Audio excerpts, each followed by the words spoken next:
Okay, so good day everyone. Continuation ni siya sa aton nga video recording sa aton nga crude nga feature sa subject nga ITE 308. So let's say be assume ta nga aton crude nga feature is may um ga baton ta sa data nga email tapos password and then name.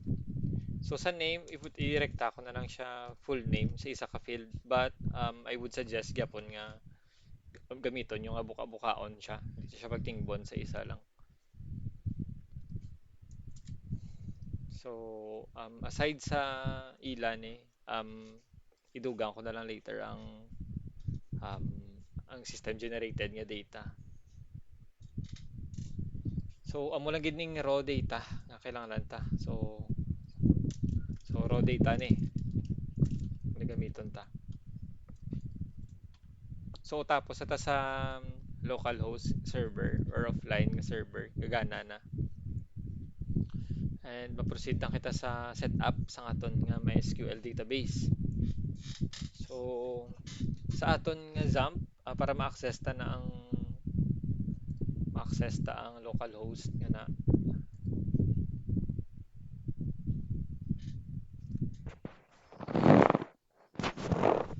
para ma-access ta ang localhost nga na need ta mag-navigate sa localhost tapos ang link is phpMyAdmin.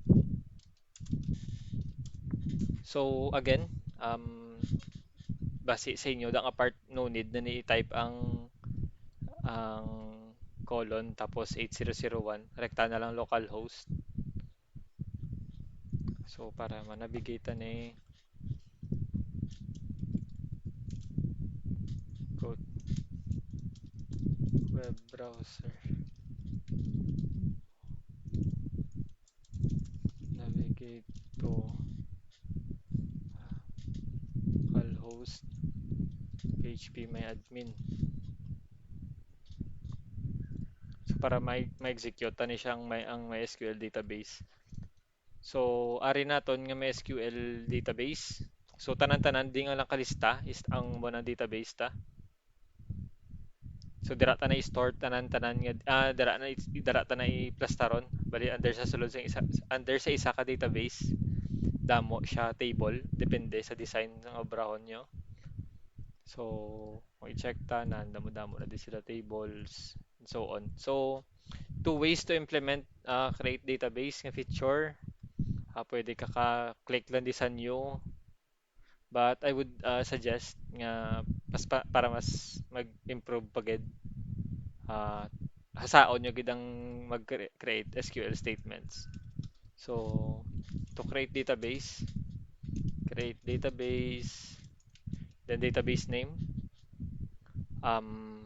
For this demo, B is gamiton ko BD demo ang crude demo. So, take note muna aton nga database name. So, copy, go. After that, go lang, click lang ang go sa dalom.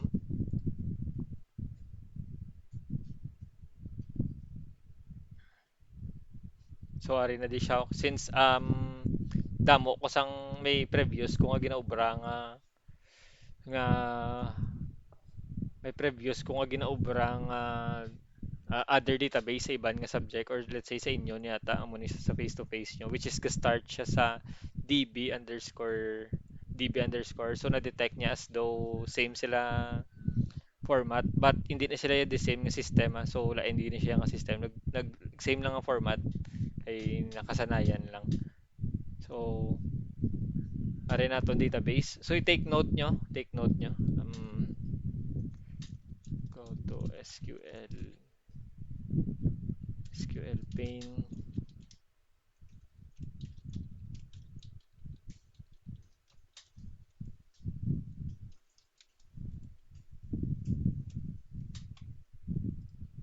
So, kato ka sa SQL pane. Ang SQL pane nari siya, oh. Diri ka mo type sang ano. Kaya pagtupa nyo to kagina sa localhost, pwede nyo na siya mapindot, oh. So, SQL pane. Tapos type nyo create database. So kamo bahala kung ano i-create nyo, ano name sa database nyo. So under sa database nga na, bali may ano na ta, may pwede na ta salpakan sa table. So click ta na liwat ang database na ginobra ta. So make sure nga dapat ga-appear ding database name ha. Kay possible nga mag-insert ka karon or mag-create ka table nga wala mo ni na select ang database, yawang ka na karon kapangita sang ano, yawang ka na pangita sang table mo. So make sure nga present niyo, present ni ang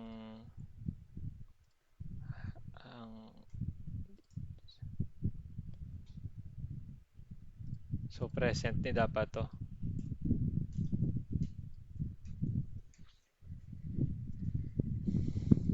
So balik kita sa table. May two ways pwede kita kaobra lang diyo, table name tapos go lang. But as for this demo para mas ano siya, mas hipid at mas ma-exercise ta pagid, maobra kita sang table gamit SQL nga statement. So ang create database gali kagang create table is hindi siya ya part sang ano ha, CRUD nga feature.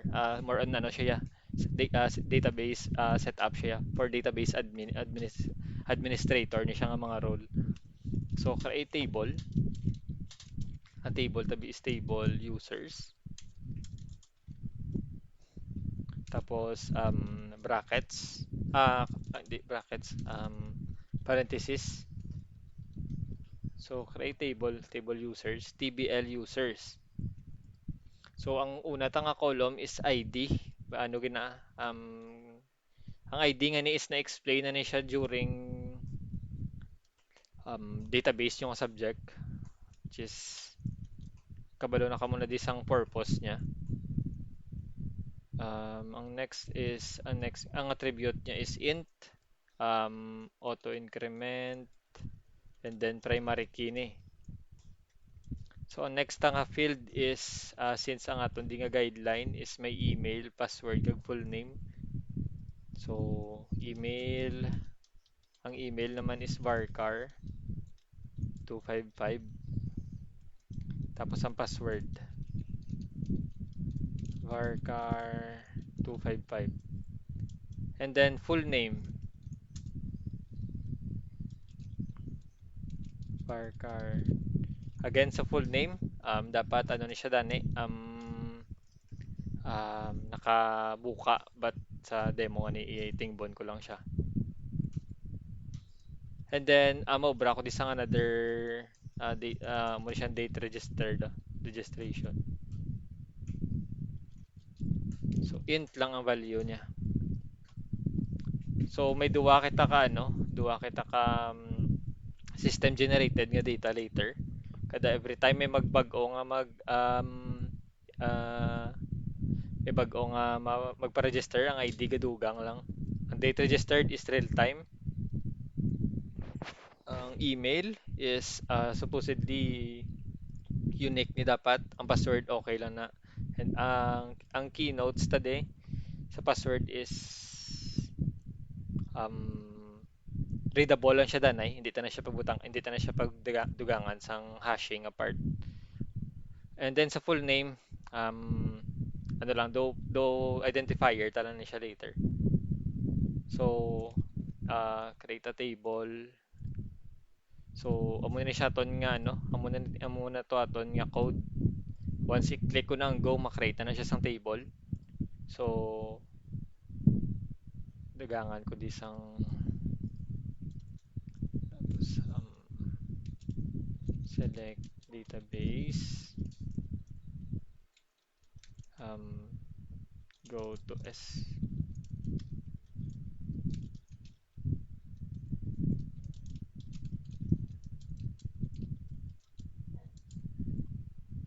So, create a table. Ari na muna ning create a table ta.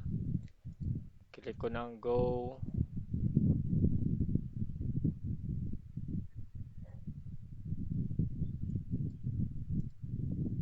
Okay. So, ang error ko lang is, bali ang primary gali is for ano siya yagali another version sa sang SQL. Um, check ko lang ang go. So bali amo ni siyang proper nga sa para sa may SQL nga syntax. So amo na ni aton nga query, amo na ni siyang query para magobra table. Kung i-check tang structure niya, so ari na siya. Table user, so ara ng ID, date registered, email, password kag full name. So sa columns amo na to gali part na ni siya sang ano table and tables. So sa column sa tagan ta na lang sa sang ano um, create need mo sang ID. So aside sa ID other date ang date registered is optional. Date registered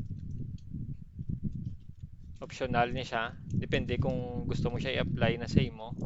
But later on, dako ini-impact niya sa ano, sa system design kay para ma-cover up mo ang statistics mo. And then ang the rest nga data depende na siya sa system design. So kung ano to yung ginaplano mong obrahon, depende raw data. So kung ano tong mga ginaplano mga ano tong mga gusto mo kolektahon ng data, gavari na di sila. So amo na siyang setup niya sang columns. So ang ID, ang keynode mo is primary key. Tapos auto-increment niya sa dapat.